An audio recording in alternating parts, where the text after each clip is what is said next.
You can do everything you were told was right and still feel like your body refuses to follow. You try harder, restrict more, track every detail, and wait for discipline to finally fix what feels broken. Yet time passes, and nothing seems to stay. The weight returns. The frustration settles in quietly. And without realizing it, you begin to wonder if the problem is something inside you. But this cycle is not a personal failure. It is not a lack of control. There is a reason this pattern repeats so often, and it has far more to do with how daily life shapes your choices than how strong you believe you are. Time 0.5s.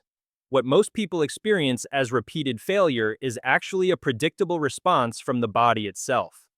The human system is designed to protect stability, not transformation. When weight begins to drop, the body does not interpret this as success. It interprets it as risk. Metabolism slows more quickly than expected, hunger signals grow louder, and the mind becomes preoccupied with food in ways that feel intrusive and exhausting. This is not the body resisting you. It is the body doing exactly what it evolved to do: preserve energy and ensure survival. Because of this, effort alone rarely creates lasting change. Time 0.5s. You can follow rules perfectly and still feel as though something invisible keeps pulling you back. Biology does not respond to motivation or seasonal goals. It responds to perceived threat. And the more aggressive the attempt to control the body becomes, the more intensely the body pushes back. This quiet tug of war is why so many people feel disciplined yet defeated at the same time. When this pattern repeats, it slowly reshapes how you see yourself. What began as an attempt to improve turns into self-doubt. You start to believe that others succeed because they are stronger, more consistent, or simply built differently. But this belief overlooks something essential. The struggle was never just happening inside your mind or your willpower. It was happening within a system that constantly asks your body to fight itself. Once this is understood, a subtle shift begins. The story moves away from personal weakness and toward context, toward the structures that surround daily life, toward the environments that quietly influence what feels normal, easy, and inevitable. And in that shift, the question changes. It is no longer, why can't I stay disciplined?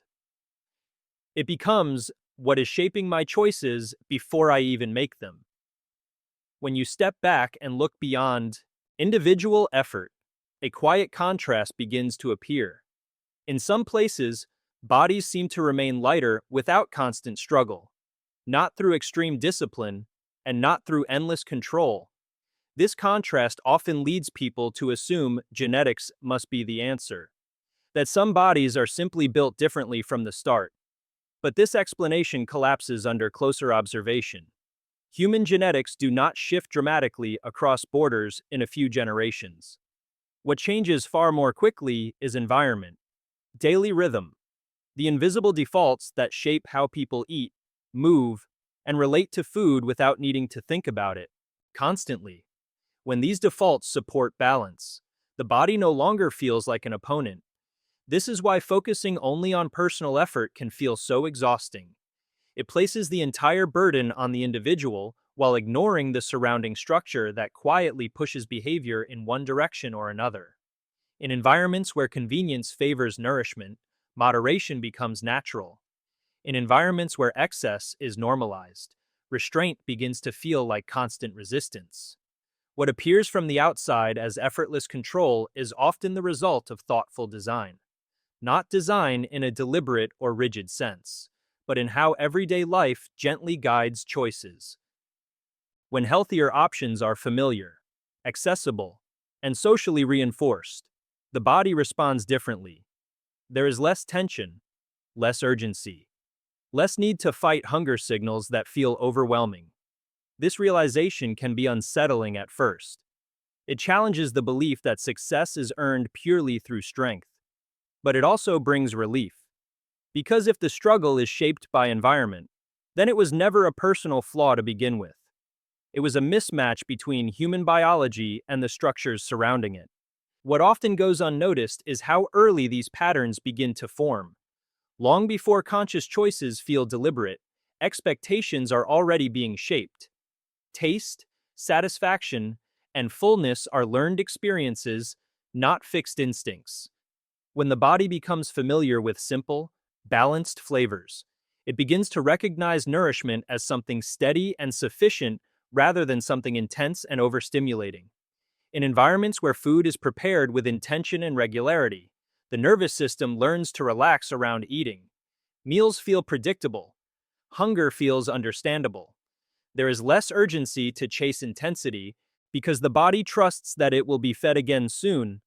Over time, this trust reshapes how the brain responds to food cues. When early experiences are built around highly processed, hyper-stimulating foods, the opposite pattern emerges. The brain becomes accustomed to sharp spikes of pleasure, sugar, and salt. Satisfaction shortens. Cravings grow louder. Eating begins to feel compulsive rather than calming. This is not a moral failure. It is conditioning. What matters most is not where this conditioning began, but how quietly it continues. Habits do not need to be enforced aggressively to persist. They only need to feel normal. When nourishment is integrated into daily structure, the body adapts without resistance. And when excess becomes the default, restraint starts to feel unnatural. Understanding this removes another layer of self-blame. It reveals that taste is not destiny. It is something the mind learns through repetition and context. And once learned, it can slowly be reshaped through exposure rather than force. Another quiet influence lies in how much is presented as normal in a single moment. The mind does not evaluate food only by hunger. It also responds to what feels complete. When portions are large, the body learns to associate fullness with excess. When portions are smaller but varied, satisfaction arrives differently. The brain registers completion without strain. This is because perception plays a powerful role in appetite. The mind tends to trust what is placed in front of it. When a portion is finished, a subtle signal of closure occurs. This is not weakness. It is a cognitive shortcut that helps the brain conserve energy. When portions grow larger over time, this shortcut quietly leads to overeating without conscious awareness. Variety also changes the experience of eating. Different textures and flavors signal abundance even when quantity remains moderate. The body feels cared for rather than restricted. In these conditions, stopping does not feel like deprivation. It feels like completion. Sugar follows a similar pattern. When sweetness is constant and excessive, the nervous system becomes dulled. Pleasure fades quickly, and the brain begins searching for more. But when sweetness is rare and intentional, sensitivity returns. Small amounts feel sufficient. Attention replaces volume. These shifts do not require discipline to maintain. They occur when the environment communicates moderation as norma.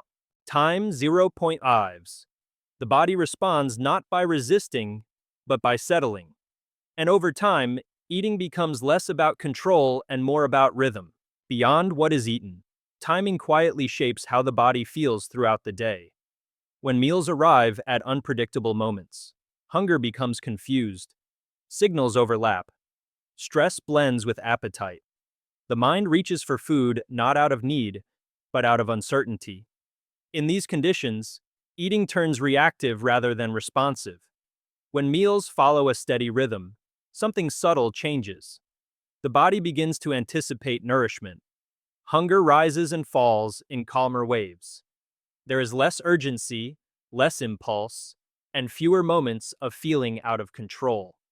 Predictability becomes a form of safety for the nervous system, not rigid control, but gentle structure. Movement follows a similar logic. When activity is reserved only for scheduled effort, it often feels heavy and demanding. But when movement is woven naturally into daily life, it loses its emotional weight. Walking, standing, and light motion become background elements rather than obligations. Energy circulates without pressure. This kind of movement does not announce itself as exercise. It does not demand motivation. It simply exists as part of living. And because it feels neutral, it becomes sustainable. The body responds not by bracing, but by adapting quietly over time. These patterns reveal an important truth. Health is often shaped by what happens automatically, not by what requires constant decision making. When rhythm replaces force, the body no longer feels something to manage. It begins to feel like something to listen to. The pace of eating itself carries quiet influence. When meals are rushed, the body struggles to register what is happening. Fullness arrives late. Satisfaction feels incomplete. Eating becomes mechanical, disconnected from sensation. In these moments, the body is fed, but the nervous system is not settled. Slowing the rhythm changes this relationship. When each bite is given time, the body can respond honestly. Signals of fullness rise before excess takes hold. Taste becomes clearer. Attention replaces urgency. Eating shifts from an automatic behavior into a grounded experience, without requiring rules or restraint. This attentiveness extends beyond the plate. When meals are treated as moments rather than interruptions, the body learns to associate eating with presence instead of distraction. Hunger, fullness, and satisfaction reconnect. The mind no longer needs to search for more because it finally feels included in the process. What emerges from this approach is not control, but alignment. The body is no longer something to battle or override. It becomes something to cooperate with. The patterns that once felt like personal failure begin to make sense as natural responses to structure, rhythm, and environment. Staying light, then, is not about resisting yourself. It is about removing the conditions that force constant resistance. When daily life supports balance quietly, effort fades into the background, and what once felt like a struggle becomes a reflection of how gently the body is being treated.